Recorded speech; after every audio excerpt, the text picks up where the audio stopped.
There's a lot of people out there who are trying to get small business loans. And one of the things that they always hear is about, you know, the inflation and the Fed and economy and all these things.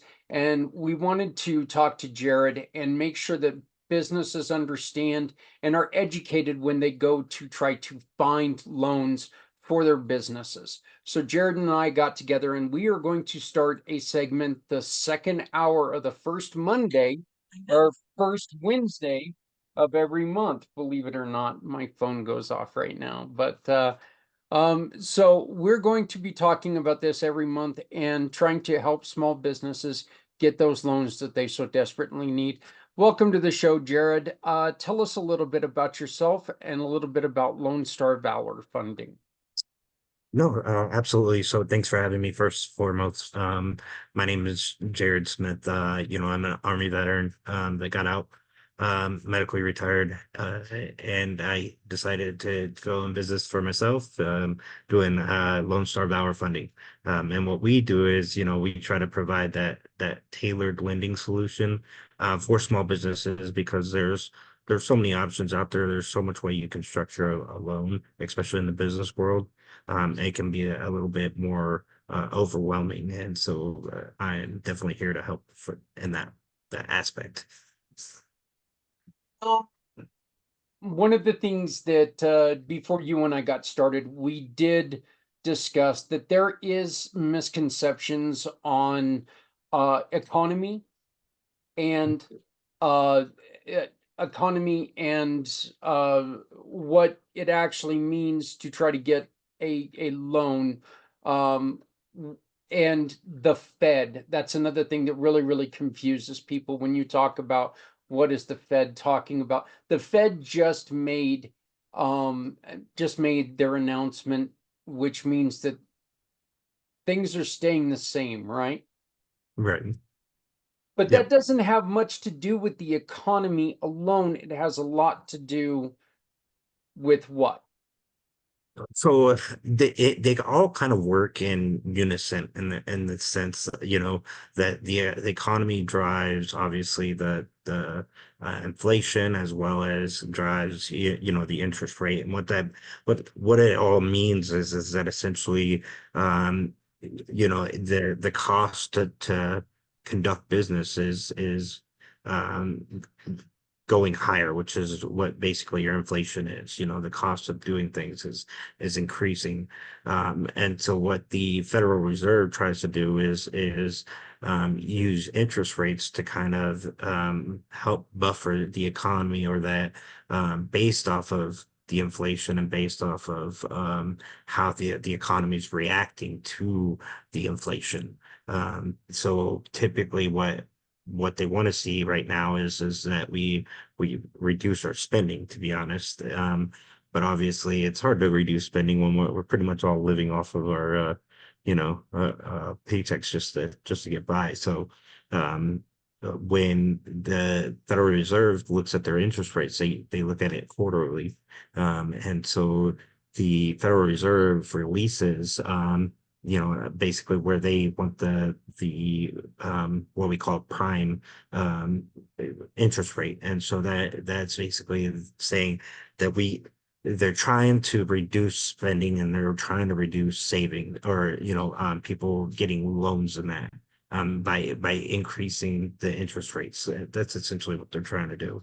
And that's just to slow down the economy, but obviously it's by them quoting it, saying they're saying that what they're currently doing with the interest rates at the moment are causing the economy to kind of flatline. And so um, once it starts going down is when they'll start reducing the rates. Does this does this really have the reverse effect on on us as the people who need the loans and the people who need these things? Doesn't it kind of knock us out of being able to get these loans? And so it's kind of one of those weird things because business funding is attached to, the banks and all that. Um, it does cause us business owners to suffer more because, right, we still need to conduct business, and so, um, the idea behind it is more about the housing market than anybody, because that's what they really want to affect by raising the rates. They want to slow people from basically moving and spending money on houses, because what they hope is that if that happens, then it drives the housing market down, right? The price down. But unfortunately, we're kind of you know, uh, the side injury from that, because um, the interest rate obviously affects all loans, but the majority of it's um, mortgages and that kind of thing. So that's who they're ultimately aiming it for. And as a small business owner, the last thing in the world that you want to hear is somebody saying, "Well, we want to control spending." No, no, Yeah, no. Let's yeah, let's not control spending. Let's let people go out there and spend, spend, spend. So Jerrod, let's talk about what people in small business right now can do to try to help themselves get these loans. yeah, man. So the biggest thing is it's kind of like kind of catch 22, but document all of your uh I want to say deposits, but all of your received income from your services, right? Um, I'm not saying this is a good or bad thing, but a lot of them may not necessarily document cash, right? And so what that does help hurt you, it hurts you on the other side when you're trying to look for funding because what the banks typically are looking for, depending on the size of the loan, is they're looking at your last 4 to 6 month bank statements. And so what they want to see is they want to see deposits coming in. They want to see people, and that's kind of a lot of what dictates what route you can go for your lending, especially if you don't have the best of credit. And so it makes things way more harder. So I think that one of the problems we have in this industry is a lot of times they make these false promises to get you to come to their services. And so they promise that, oh, we can do this without, using your credit and stuff like that, which is somewhat true. But what they're failing to say is that you typically are needing a larger revenue coming into your monthly revenue coming in. And so typically it's around 15,000 a month they're wanting to see without having to worry about your credit. So when they say that that they can get you a loan using your EIN, that means that you need to be m- creating about $15,000 worth of revenue.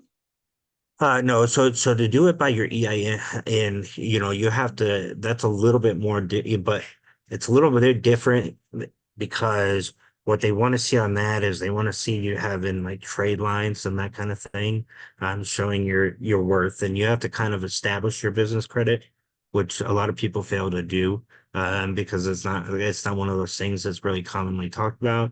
But is it going and establishing it through the business uh kind of credit bureaus, I guess is the best way to put it. So like you have your Dun and Bradstreet, which is your biggest one, but you have to go there and you have to apply. And that you have to have your EIN number and all of that stuff. And then once you do that, then then you're needing to take out lines of credit so that you can put that into your EIN. Um, but if you're trying to ignore, all of that stuff, the what I you know I can get pretty close to anybody funded if they're bringing in about 15 to 25, or 15,000 to 25,000 range of monthly revenues consistently. I you know it may not be the best rate, and I'll Right. be honest, and And usually I talk to the clients about that too, is that, hey, you're going to be in this situation that you're only going to be able to afford this line of, and it may not be the best conditions. So you have to really ask yourself what's important. We know that you've got the high interest credit cards when it comes after, say, like a bankruptcy on the personal end. Are there loans like that that you have to be looking out for? Are there predator loans like that in the business world that you really have to be careful of?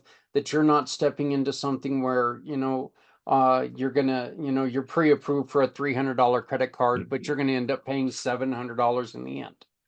Is that Yeah, and it's something that we've got to be a careful of? absolutely. Unfortunately, you're just going to have the predators and the scams, that are going to promise you, oh, I can get you this or that, um, and it's unfortunate. But yeah, I always say kind of do your due diligence. The beautiful thing about like going through our company is the services don't cost them a cent.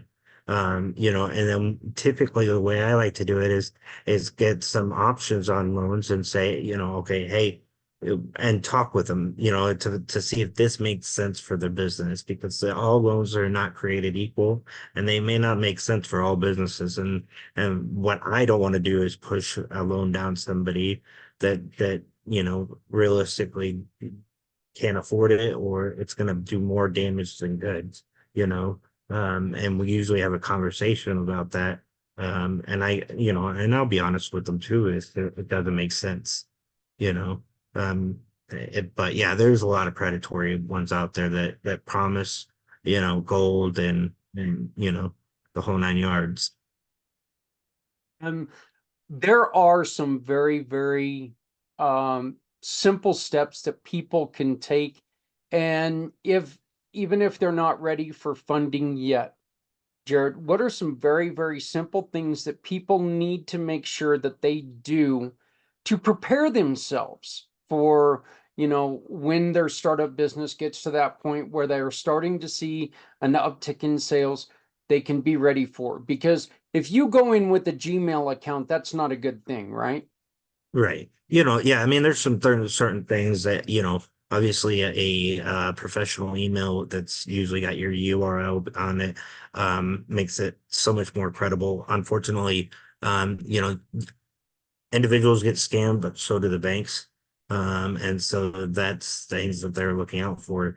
It costs somebody to make the email, it costs them to have their own URL, right? So the likelihood it's lesser likelihood that they're, a scam. And so that's kind of in their mind. The other thing is just making sure that you have all of your business, um and kind of ready to go and put into the bank, like I said earlier, showing that you're bringing in that revenue is going to be important. Um, but again, it's always that catch 22 because then that means that you're going to be paying taxes on that. And so I get it. But that's just one of those things. First step that they should do, of course, is reach out to Lone Star Valor Funding because you can take and help them create a plan that they can follow these steps and they can get very quickly from where they are to where they need to be, right? Right. And the other thing is that business works, business funding works a little bit different than your typical funding in the sense that you can kind of poke around and see what's available for you at the current moment, and it's not going to hurt you. I don't think I've met a single lender yet on my lender list that does a hard pull credit. They typically only do a soft pull. That means it's not going to hurt your credit. And then obviously we look over your banks and bank statements and the rest of that. And so we can shop you around. And if you don't like the rates, or if you don't like what's returned, it doesn't hurt you like it would if you did the same thing on the personal side. That's another very important thing is that you have to have a business account. You cannot go in with, saying, well, no, this is my personal account. You can't go in and you're not going to get funded if you do that. Yeah, and then the other thing is that like we can help startups as well. But you know, typically in a startup situation, you have to have, you know, a little bit better credit, you know, in your situation, right? Because they're they don't know what they're borrowing, or you know, so they want to see that they typically want to see like your last 2 years of tax returns, what your bank statements look like on your personal side, and they like to see like a business plan that, but it's possible to get a business on as a startup. Yeah. Let's I think one of the things that we could really do, let's talk real quickly about what did the announcement that the Fed made, how does that affect directly somebody who's going to look for a loan? So I mean, it makes the world of difference understanding that because, um, you know, if they have had to have been, which was kind of the talks and what I was trying to wait to see what happens is because they were talking about raising them again, which obviously then it's like you might have wanted to look at funding last month rather than this month because obviously the rates are going to be higher. That means you're going to spend a little bit more on the interest rates.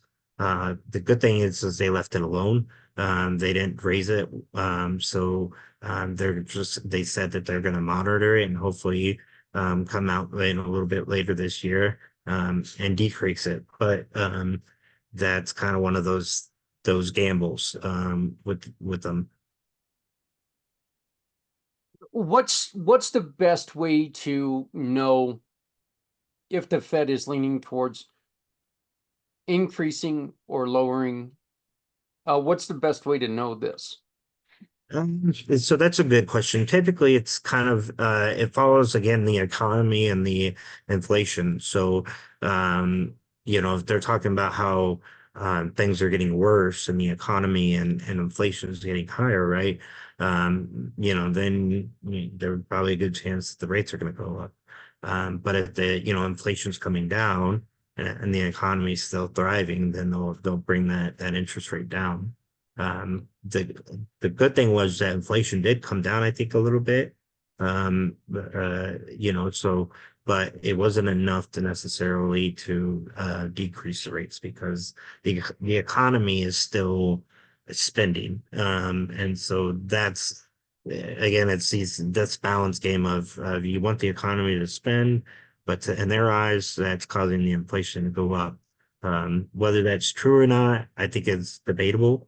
I think we've kind of saw and heard some of the stories about some of these bigger companies, you know, the CEOs making more than they've made, and you know what I mean. And so uh, that typically means that they're inflating it themselves and taking in the adjusted money, and so they didn't really need to inflate it, especially a lot of the grocery store stuff. Yeah. I think is what they were finding out pretty recently. Um, Well, so let's go on ahead and let's go to you and ask you for Jared's advice. What can I do as a business owner today to prepare to come to you next week in order to try to get a loan in process? What should I do today to prepare for getting this loan? well, so I think there's kind of there's a couple things. First, I think is looking at your credit score, kind of understanding where it is right now. Uh, and if that needs help, you know, obviously, I always recommend, you know, start talking to somebody to fix that your credit because you know that's gonna make or break what way route we can go for funds wise. The other thing is kind of again, I know I'm going to mention it again, but making sure that you put those deposits in the bank accounts. They want to see months of consistency. Um, you know, if you have a bad month, you know, we can usually talk about why that was a bad month. Sometimes we can talk to lenders and see if we can get that mess with, but um, the best example is that we had an individual that were making, $15,000 consistently, but for a month they only made 2,000. And so trying to talk that off was a little bit harder because it was a significant drop. So understanding what your bank account's doing monthly, I think is important. And that's the reason why the keeping of the records is um so important. What do you do, Jerrod, in if it's a case where you are a majority cash business? How how do you make sure that you what do you need to do to make sure you are keeping records that are going to be that are going to be complete enough for them to look at and say, okay, this looks good. Pretty much the depositing it into the bank account. They're gonna want to see proof. Because obviously, you could say receipts, but anybody can create a receipt, right? But and so and most banks they want to see it in the bank account. They want to see it go into the bank account. You may spend it all, but they really want to see, what's coming Got in. in there.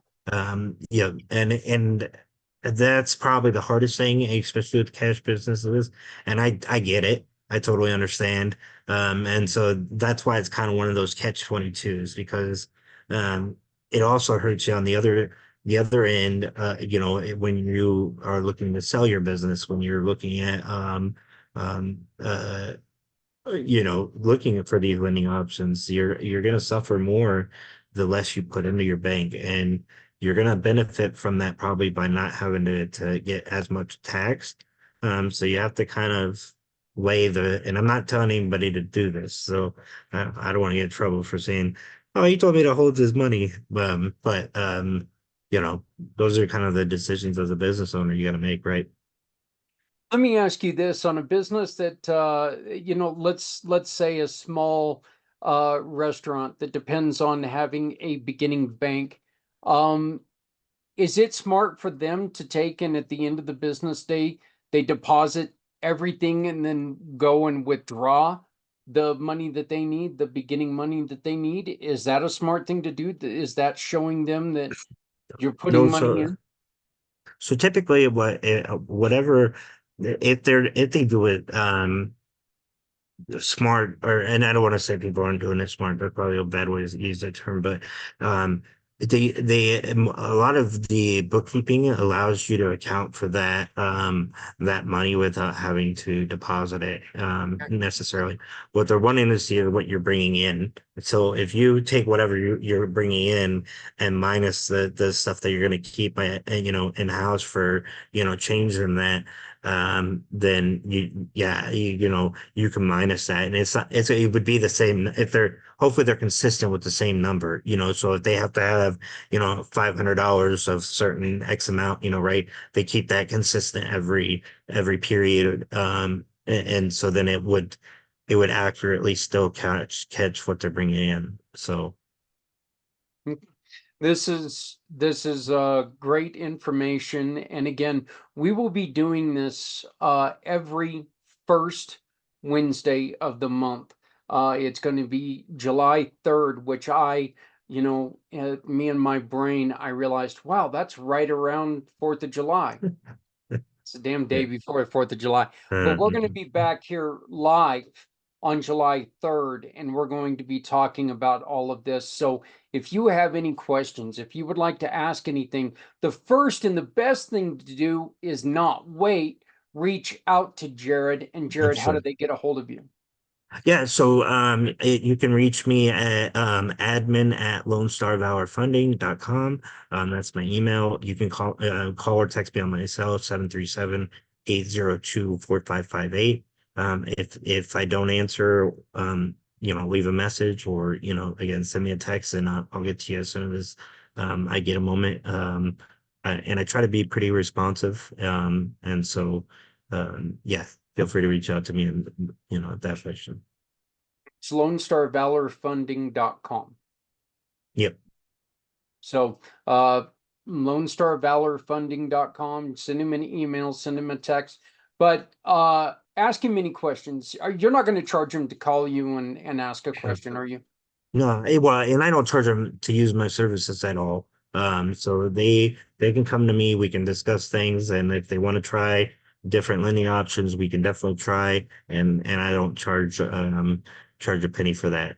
So And then you also suggest different counseling options to are going to help people build up their personal credit, right? right, I've got partnered with a couple of credit building companies, as well as I'm able to kind of help with the business credit side of it, if they would like to learn how to deal with that. But yeah, I try to have solutions for people.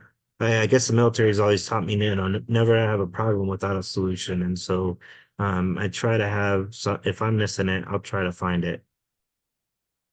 I actually really like that. If you're gonna have a problem, have a solution. I really like that. So I think that we're probably gonna start using that as our monthly little our monthly little sayings. So I was looking for it earlier in the day and couldn't really think of one, but I think that we've got it now. So That works. uh Yep. yep. So once again, Jerrod Smith with Lone Star Valor Funding, lonestarvalorfunding.com. Uh it's give me your email and your phone number one more time. Yep, it's at admin@lonestarvalorfunding.com, and my cell is 737-802-4558. And again, if you have any questions, don't wait. Okay. We don't know what's going to happen in the future. So let's get started now. If you're needing business funding, get started now. And ask the question. We will replay the question next month if it's asked, but don't wait for next month to get started on something that can help you by this time next month. Let's get started now. Contact Jerrod today. Thank you, Jerrod. I think this Thank is a you. great first start. I can't wait till we get together next month. If you would like to come on board and ask any questions, just simply scan the QR code up top and you can be a guest. You can come on, you can ask a question, and we can try to help you in your business. Thank you, Jerrod. I Thank you. appreciate it. And Absolutely. again, Jerrod is also a community pay it forward giving partner. So anytime you hire him to help get you and your company the funding that you need, you get to choose somebody to help along the way. Thank you, Absolutely. sir. We'll see you on the 3rd, which is right next to the 4th. Yep.